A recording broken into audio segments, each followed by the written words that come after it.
나이덕 시인은 이런 식으로 뭔가 인생의 의미에 대해서 성찰하는 작품을 많이 썼어. 그래서 이 작품도 이 모든 것들이 다 실제한 특정한 그런 소재라기보다는 상징적인 의미가 있다라고 생각을 하고 읽어봐야 돼. 읽어보겠습니다. 일단 다 읽어볼게. 산 너머 고운 노을을 보려고 그네를 힘차게 차고 올라 발을 굴렀지. 노을은 끝내 어둠에게 잡아먹혔지. 나를 태우고 날아가던 그네줄이 오랫동안 삐걱삐걱 떨고 있었어. 자, 이거 무슨 시제야? 과거 시제죠? 1년에서는 과거를 회상하는 겁니다. 과거에 이런 적이 있었어. 2연. 어릴 때는 나비를 쫓듯 아름다움에 취해 땅끝을 찾아갔지. 그건 아마도 끝이 아니었을지 몰라. 선생님 지금 발음 열심히 하고 있죠? 땅끝을, 끝이 이런 거 신경 써서 하고 있어. 너네도 일상화를 해봐. 땅끝을 찾아갔지. 그건 아마도 끝이 아니었을지 몰라. 그러나 살면서 몇 번은 땅끝에 서게도 되지. 파도가 끊임없이 땅을 먹어 들어오는 막바지에서. 자, 어릴 때는 뭘 모르고 철이 없었는지 땅끝을 일부러 찾아간 적도 있어. 근데 그건 끝이 아니었어. 왜냐하면 내가 나중에 뭘 깨달았냐? 살면서 몇 번이나 땅끝에 내몰렸어. 근데 그 땅끝에서 파도가 막 치는 그런 극한 상황에서 말이야. 그래서 읽어볼게요. 3년. 살기 위해서는 이제 뒷걸음질만이 허락된 것이라고. 파도가 아가리를 쳐들고 달려드는 곳. 찾아 나선 것도 아니었지만 끝내 발 디디며 서 있는 땅의 끝. 그런데 이상하기도 하지.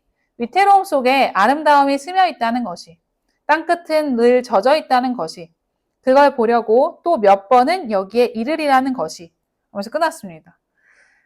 자, 일단 보세요. 자, 1년의 내용을 정리해 봅시다. 1년에서는 어떤 내용이 나왔냐면 과거의 상황이 나왔어. 과거에 성공한 기억이 아니라 실패해본 기억이 나왔습니다. 어린 시절을 회상하는데 내가 동경하던 것이 있었어. 그게 뭐냐면 노을이야.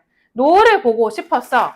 힘차게 그네를 타려고 했는데 노을이 어둠한테 잡아먹혔대. 내가 이상이 있었으나 좌절을 해본 그런 경험을 떠올립니다. 이상을 갖고 있었지만 좌절한 어린 시절입니다. 조금 더 디테일하게 보겠습니다. 산 너머 고운 노을을 보려고. 여기서 말하는 이 노을이 어린 시절 갖고 있던 꿈과 이상이죠. 내가 동경하는 거야. 아름다운 노을을 한 번은 보고 말겠어. 그네를 힘차게 차고 올라 발을 굴렀지. 내가 노을을 보고 싶어서 한 행동이 뭐냐면 열심히 그네를 타는 거예요. 자, 그럼 그네라고 하는 거는 이 노을을 보기 위한 수단이죠. 꿈을 이루기 위한 수단입니다.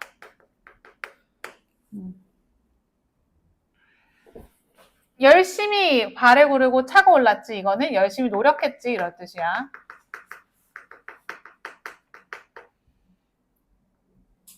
그런데 노을은 끝내 어둠에게 잡아먹혔지.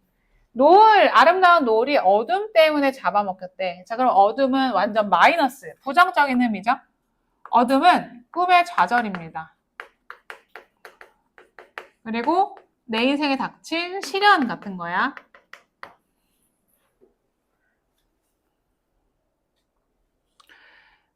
나를 태우고 날아가던 그네줄이 오랫동안 삐걱삐걱 떨고 있었어. 나는 이 시의 화자죠. 화자를 태우고 날아가던 그 그네줄이 오랫동안 삐걱삐걱 오들오들 떨고 있었어. 이렇게 표현하네요.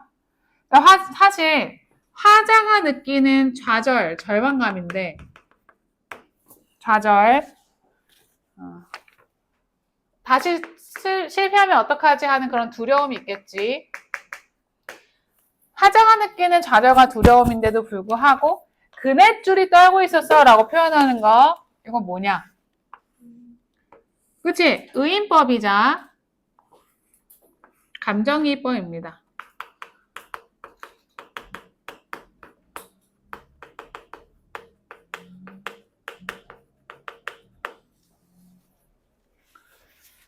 화자의 정서야. 두려움, 슬픔, 좌절이라고 하는 화자의 정서를 그네줄이 떨고 있어서 라고 표현하면서 감정이입을 했다. 화자의 정서를 좀 간접적으로 보여줄 수 있다는 장점이 있어요.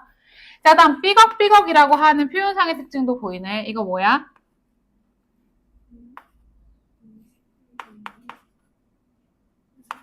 음성상징어죠? 자, 음성상징어에는 의성어랑 의태어가 있습니다. 그 중에 뭐인 것 같아? 의성어. 소리를 흉는 애는 의성어예요.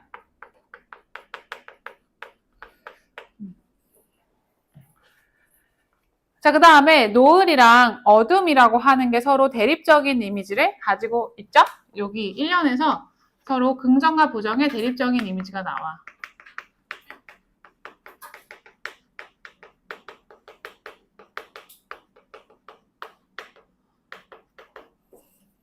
그리고 노을과 어둠 둘 다 시각적인 대상입니다. 그래서 1년에서는 주로 시각적인 이미지가 나왔고 또 대립적인 이미지 그리고 의인법을 사용하고 있다. 근데 이거 하나 물어볼게. 어둠에게 잡아먹혔지라는 거 의인법일까 화류법일까? 그네줄이 오들오들 떠는 거는 의인법이라 했잖아. 그건 사람이 느끼는 감정, 의도가 있으면 의인법이야. 잡아먹다라고 하는 거는 뭘까요? 이건 화류법입니다. 화류법은 뭐냐면 비인간을 인간처럼 이게 아니라 인격을 부여한다 이게 아니라 무생물을 생물처럼 만드는 걸 화류법이라고 해. 주로 무생물을 짐승처럼 표현하는 걸 화류법이라고 합니다. 화류법이란 여기다 쓸게. 화류란 생명이 없는 물, 뭐 바다, 어둠 이런 무생물을 생물처럼, 짐승, 동물처럼 표현하는 거야. 이것도 비유법의 일종입니다. 자, 그러면 만약에 돌이 달린다라고 했어. 그럼 이건 화류야, 의인이야? 돌이 달린다. 화류법이야. 돌이 숨는다 이랬어. 그럼 뭐야? 돌이 숨는다. 숨는다는 의도가 있어. 숨는다는 의인법이야. 돌이 숨는다, 돌이 웃는다, 돌이 기뻐한다, 돌이 떤다 이런 것들은 의인법이고 돌이 달린다, 돌이 생명을 낳는다, 돌이 잡아먹는다, 아니면 돌이 뭐 예를 들어서 뭐가 있을까? 날아간다 이런 것들은 화류법입니다. 잘 구별해야 돼. 어쨌든 어둠에게 잡아먹겠지. 이건 화류법. 화류법이 이 작품에서 또 쓰였는데 어디에 또 쓰였냐면은 여기 파도가 끊임없이 땅을 먹어 들어오는 이 부분도 화류법이에요. 파도라고 하는 무생물을 어흥하고 뭔가를 잡아먹는 대상처럼 표현을 했어. 화류법 3년에도 또 나와. 어디냐면 파도가 아가리를 쳐들고 달려드는 곳. 이것도 화류법이야. 이렇게 시에 3번 정도나 나왔다? 그러면 출제 요소겠죠? 화류법도 비유법의 일종이다. 화류라는 비유법을 잘 쓰고 있다. 의인법도 나옵니다. 여기 그네줄. 자, 이연으로 가볼게요. 어릴 때는 나비를 쫓듯 아름다움에 취해 땅끝을 찾아갔지.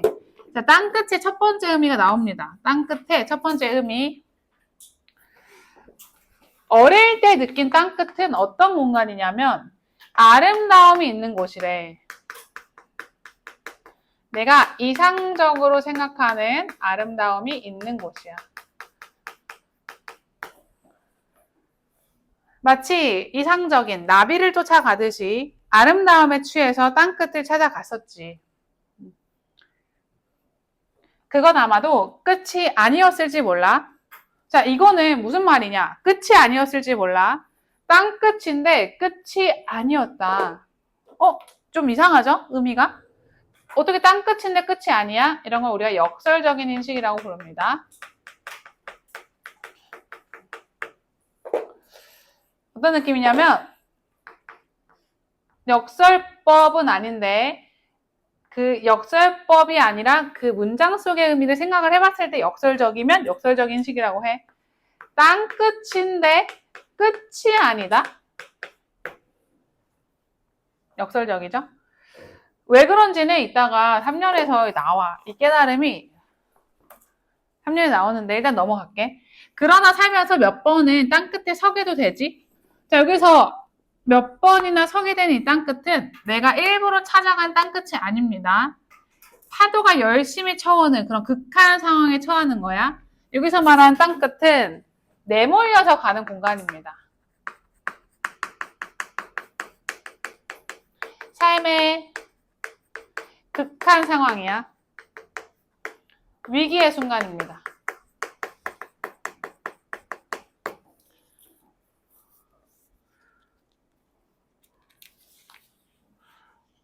뭐 예를 들면 공무원 시험을 준비를 해. 공무원 시험 1년하고 2년하고 3년하고 4년하고 5년을 했어. 1년만 더 해보자. 1년 더 했어. 그런데 돈이 막 집에서 막 필요하대. 예를 들어서 우리 뭐 부모님이 아프셔? 그래가지고 돈이 급전이 필요한데 나 지금까지 모은 돈도 없고 난 이제 어떻게 해야 될지 모르겠어. 내가 알바라도 해야 되는데 나 이거 이제 어떡하지? 이런 내몰린 삶에서 위기의 순간에서 이런 순간을 말하는 거예요. 더 이상 뭔가 갈 곳이 없을 것만 같은 땅끝에 서게도 되지.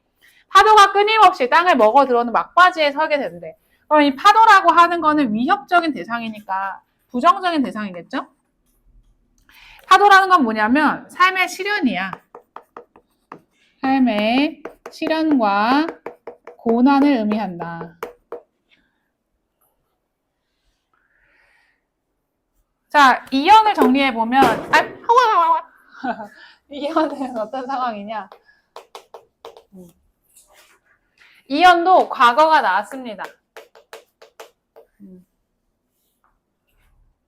어린 시절 일부러 찾아간 땅끝. 그리고 현재도 나왔습니다. 현재는 대조적으로 나는 일부러 선 게 아니라 내몰린 상황이야. 과거는 스스로 찾아간 땅끝. 그때는 왜 스스로 찾아갔었냐? 잘 몰랐던 거야. 현재는 어떤 상황이냐? 땅끝이 얼마나 무서운 줄 알게 됐어. 그래서 이제는 난 찾아가고 싶지 않지만 내몰려서 가게 됐어. 험한 삶의 끝에 다다랐습니다. 내몰림. 지금 과거랑 현재가 좀 대조가 되고 있죠. 과거에는 철없던 시절 아름다움이 있겠지 하면서 한번 가볼까? 위험해도 한번 거기까지 해볼까? 도전해볼까? 무서움을 몰랐어. 과거의 나의 그런 상태는 어땠냐면 무서움을 모르는 순진한 모습이었어요. 시련, 막 파도가 쳐도 뭐 어때? 난 극복할 수 있어. 이런 식으로 철없는 모습이야. 철없음. 야, 파도 치면 어떡해? 서핑하면 되지? 이런 식으로 말도 안 되는 생각을 해. 근데 나중에 어른이 되면서 점점 더 땅끝에 내몰리게 되는 겁니다. 어른이 됐어. 3년.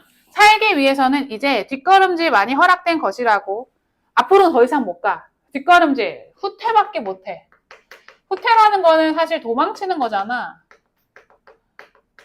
적극적인 대응이 아니에요. 소극적인 행동입니다.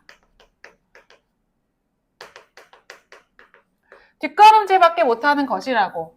파도가 아가리를 쳐들고 달려드는 그곳.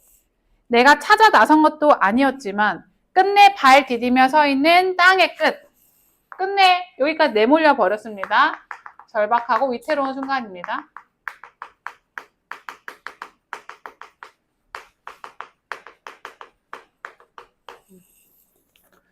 그런데 이상하기도 하지. 갑자기 말투가 바뀌었어. 그런데 이상하기도 하지. 자, 그런데를 기점으로 시의 생각이 좀 바뀌는데요. 말투가 바뀌어. 이런 걸 뭐라고 하냐? 시상 전환이라고 불러. 시의 어조나 분위기가 완전 전환이 됩니다. 이상하기도 하지? 뭘 이상하게 생각하냐? 이상한 걸 발견해. 위태로움 속에 아름다움이 스며 있다는 것이. 역설법을 쓰고 있어요. 자, 역설법이 여기서 나왔습니다. 별표 3개. 아, 이거 시험에 안 나오면은 선생님이 이제 김지인으로 이름을 바꿀게. 성을 바꾸는 건 좀 그런가?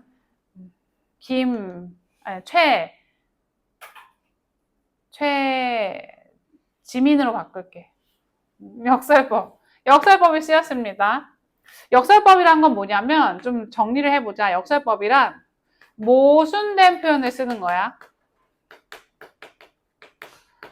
모순된 표현 속에 진리를 담아내는 겁니다.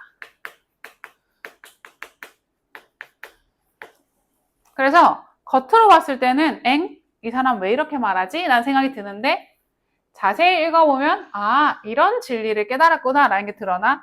자, 그러면 어떤 점이 모순되는지 찾아보면 위태로움, 이거 마이너스죠? 아름다움, 플러스죠? 뭔가 찬란한 죽음, 찬란한 괴로움 막 이런 느낌이잖아. 위태로움과 아름다움이라는 건 서로 모순된 표현인데 그 같이 붙어 있다는 점이 역설법이고, 그럼 어떤 진리, 어떤 의미를 강조하는 거냐. 이것도 서술형으로 나올 수 있으니까 정확하게 한번 파악을 해봅시다. 위태로움, 즉 땅끝이라고 하는 절망적인 상황에서 뭘 발견하냐? 아름다움을 발견해. 자, 어떤 아름다움을 발견하게 되냐?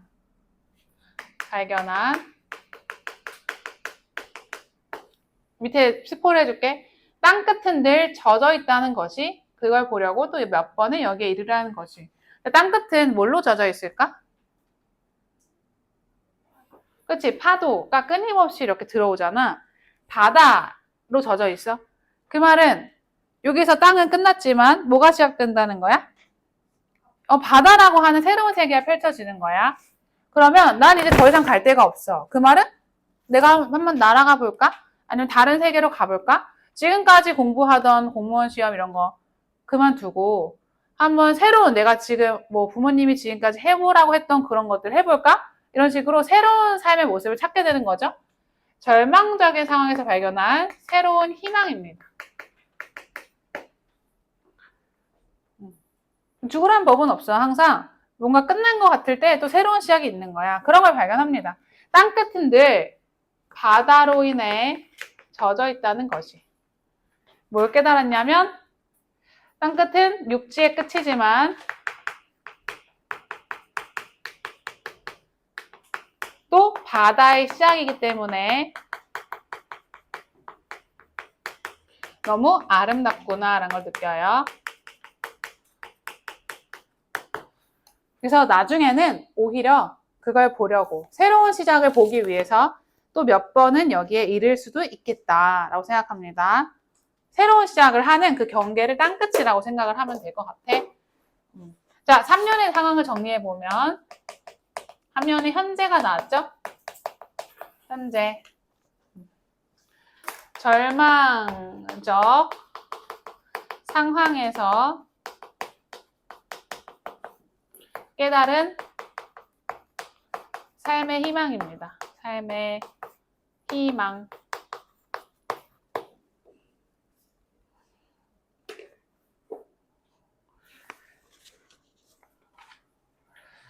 자, 여기서 보세요. 그런데 이상하기도 하지. 뭐가? 뭐뭐라는 것이. 뭐뭐라는 것이. 사실 문장 구조를 어떻게 했으면 좋았을 것 같냐면 무엇이 이상하기도 하지? 이렇게 말을 해야 되잖아. 내가 발견한 것이 참 이상하지? 이거잖아. 주어를 뒤로 뺐어요. 무슨 법이 나오는 거야? 도치법이 나오는 거야. 도치법. 그런데 무엇이라는 것이 여기 주어가 여기 있었으면 문장 구조가 자연스러운데 주어를 뒤로 뺐습니다. 도치법을 쓰고 있어. 그리고 뭐뭐 한다는 것이 이렇게 뭐뭐 하는 것 비슷한 유사한 식구를 반복하고 있습니다.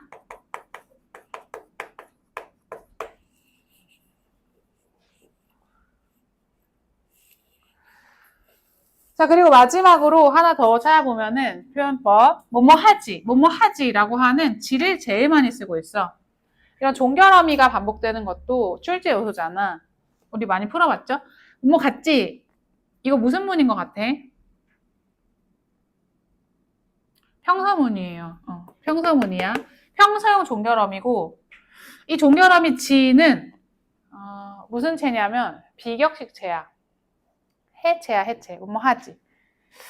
비격식적인 종결어미, 뭐뭐 하지를 반복하면서 어떤 느낌을 주냐면 구어체, 구어적인 느낌을 줘. 친구한테 말하는 것 같은 느낌을 줘요. 자, 구어체를 통해서 독자한테 어떤 느낌을 주냐면 친근한 느낌. 친근감을 형성한다.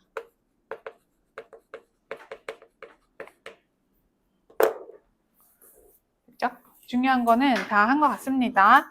그러면 밑에 있는 표를 한번 채워보자. 자, 화자는 표면적 화자야, 이면적 화자야? 나가 나왔으면 표면, 안 나왔으면 이면이야. 나왔죠? 표면적 화자입니다. 쓰세요. 제재는 뭐냐면 땅끝입니다.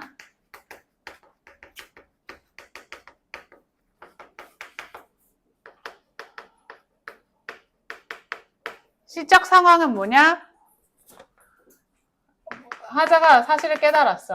땅끝은 새로운 시작점이라는 걸 깨닫습니다.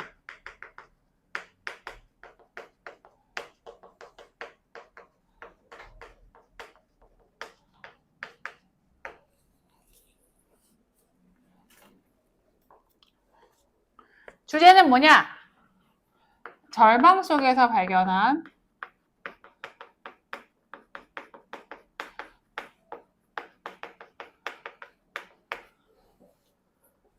삶의 아름다움과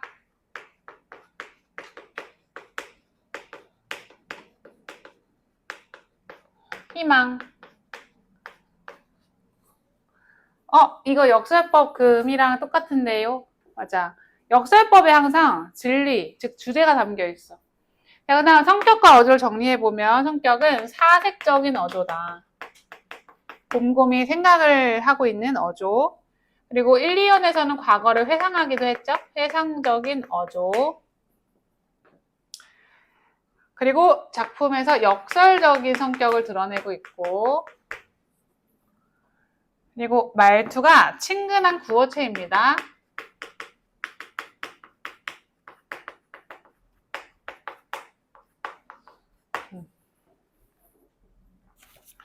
갈래. 자, 맞춰보자. 자유롭게 썼어. 무슨 시? 자유시. 개인의 정서를 담고 있는 서정시. 맞습니다. 그리고 리듬감을 드러내는 요소들이 있는데 어떤 것들이 있냐면 예를 들면 뭐뭐 한다는 것이, 뭐뭐 한다는 것이 유사한 식구를 반복합니다. 어떤 친구가 유사한 통사구조의 반복은 안 돼요? 그랬는데 됩니다. 좀 줄여서 쓰자. 유통반. 유사한 문장 구조의 반복이라고도 볼 수 있어. 그 다음에 종결어미 뭐뭐 지를 반복하고 있죠?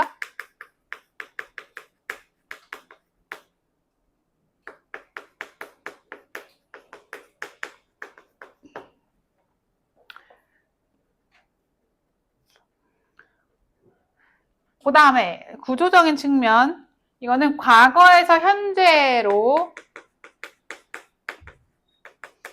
과거 회상에서 현재 상황으로 시간의 흐름이 드러납니다.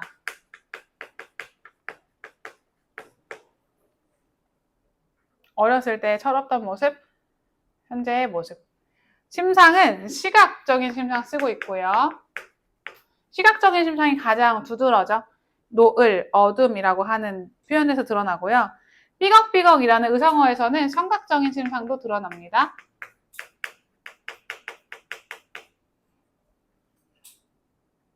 근데 삐걱삐걱이 단어가 삐걱삐걱 이렇게 두 번 반복되잖아. 이렇게 두 번 반복되는 요소가 있는 음성상징어는 리듬감을 형성하기도 해. 그래서 쓸게요. 음성상징어. 삐걱, 삐걱. 이렇게 반복되는 요소가 있는 음성항직어는 리듬감정 성한다. 그 다음에 표현상의 특징 첫 번째, 비유적인 표현이 많이 쓰였으니까 정리해보면 직유법 씁니다. 어디서 썼냐면 이연에서 어릴 때는 나비를 줬듯 이라는 표현이 있었어. 뭐뭐 하듯 이것도 직유법입니다. 그리고 화류법도 있습니다. 뭐 어둠에게 잡아먹혔지, 파도가 끊임없이 땅에 먹어 들어오는 아니면 아가리를 쳐드는 그런 화류법 있고, 또 의인법도 있죠. 그네가 삐걱삐걱 떨고 있었어. 비유적인 표현 많이 쓰고 있습니다. 두 번째, 감정이입법 쓰고 있습니다.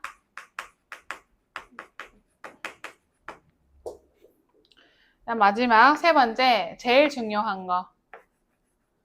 별표 3개. 역설법을 쓰고 있다.